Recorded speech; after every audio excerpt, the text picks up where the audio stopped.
Welcome aboard the Emirates airline. For your safety and comfort, we request that you remain seated at all times. Thank you and enjoy the flight. Welcome to your southbound flight on the Emirates airline. We'll soon be at a cruising altitude of 90 metres, higher than the top of Tower Bridge. The Emirates airline links the Royal Docks with the Greenwich Peninsula. On this flight, we'll help you to discover a fascinating corner of one of the most exciting cities in the world. Just a few miles to the northwest is the London 2012 Olympic Park. The Games were an enormous success, watched by more than 3 billion people globally. And huge efforts have gone into making sure the Games leave a powerful legacy for future generations. Competing at the London Olympics 2012 was one of the best experiences of my life. If I could go back and do it again, I would do it 1,000 times over. As soon as I stepped in there, the roar was just electrifying.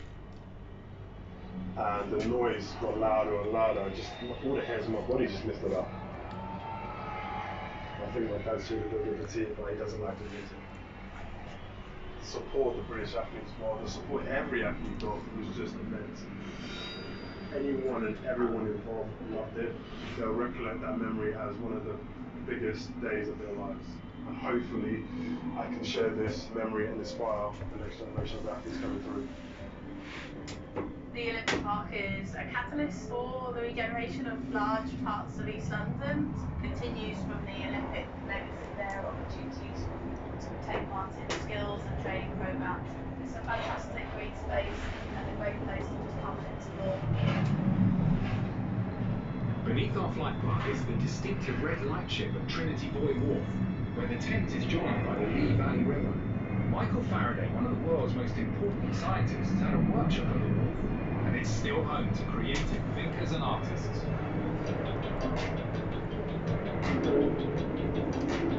We're in the Parker Generations chain store in Trinity Buoy Wharf. Parkour is largely about relative challenge, so it's never about just doing the biggest jump that anyone can. It's more about challenging yourself. We've got this incredible facility to train on, and it's such a positive thing to have. I'm really looking forward to seeing what the space can do for the community. If you come from East India Station to here, there's all kinds of incredible installations, strange little pieces of street art, which kind of ties in quite well to parkour. Yeah, there's all sorts of weird and wonderful people doing interesting things down there. I made the fish as a temporary measure, and then someone was asking about a commission for a circus, so I thought I'd knock it together just to show them what they could have. We spent the last year really taking culture and trying to make sustainable products. We made this rickshaw, which is obviously made for the fuselage. We're also making a DAB radio using the main thrust control, which is very exciting.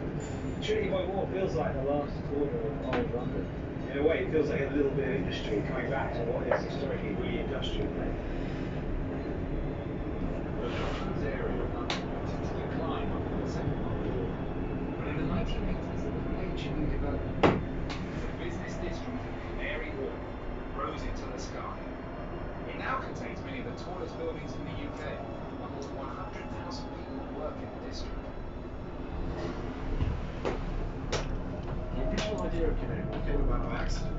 The government had invited down Michael von Klepp, who was a banker. He was really looking for a site for a factory. He looked around and he said, well, actually not a great site for a factory.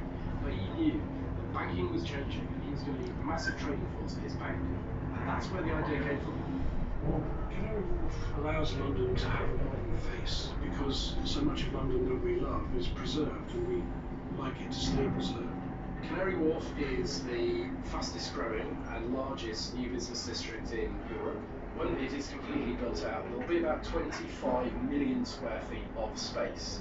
And in terms of the working population, there will be about 200,000 people. Crossrail, when it's fully operational, will bring a whole new working population to Canary Wharf. Lots and lots of exciting developments have happened in the east side of London, and all linked by the Docklands Light Railway, by the Jubilee Line, by Crossrail, by all the other transport infrastructure that links into those.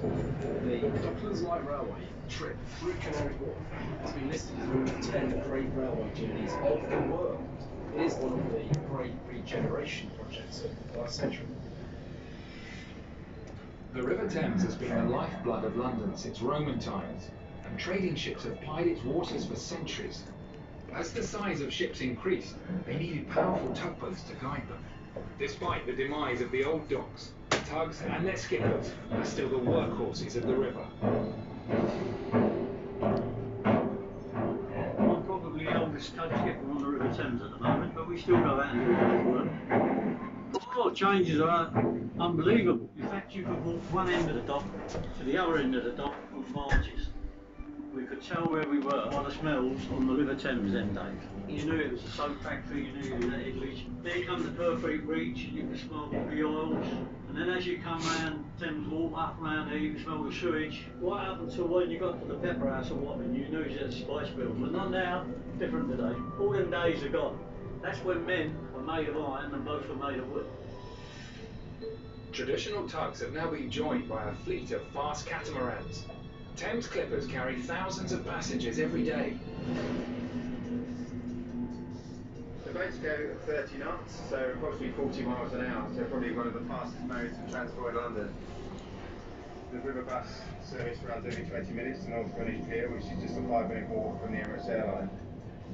Now coming into Greenwich, you should probably see the Royal Maritime Museum. It's a fantastic location and it's just an 8-minute trip from North Greenwich. I think the river's got a key role to play for the regeneration of East London. We very much see the Thames as a tube line in the future. The Greenwich Peninsula is home to the O2, the world's most popular music and entertainment venue. The area is soon to undergo major redevelopment, creating a vibrant new district covering almost 200 acres. It's one of the largest regeneration projects in Europe. One of the great things about the peninsula is that it is actually an island site. You have 1.5 miles of uninterrupted river frontage. Obviously the O2 attracts 15,000 people a number of nights a year. Our Dragon is on-owned development. It's one of the biggest regeneration schemes in the country, if not in Europe. You would probably realistically be looking at least 20,000 people living here permanently, 20,000 people working here. So from a community point of view, it's going to offer something we think is going to be unique in the London landscape. Cutting through the peninsula, the Greenwich Meridian Line represents 0 degrees of longitude. It divides the eastern and western hemispheres of the Earth and serves as the reference point for the world's clocks. It's also the inspiration for a new world-class sculpture trail, the Line, stretching more than 3 miles from the O2 to the Olympic Park. The Line is a project that will be bringing contemporary art into the Greenwich Peninsula and the Royal Docks. There are 2 works that have been on the Greenwich Peninsula that were commissioned for the Millennium. There's Richard Wilson's A Slice of Reality, which is a cross-section through a ship. And then there's Anthony Gormley's Quantum Cloud. It's made of thousands of steel rods, and you can see this elusive figure hidden within this cloud.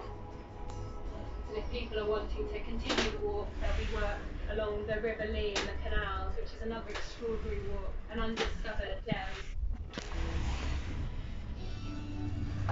Thank you for flying the Emirates airline. Exit here for the Emirates Aviation Experience, the Thames Clipper, the O2 and Transport Links. Oyster, return and single ticket holders, please alight here and exit to the left.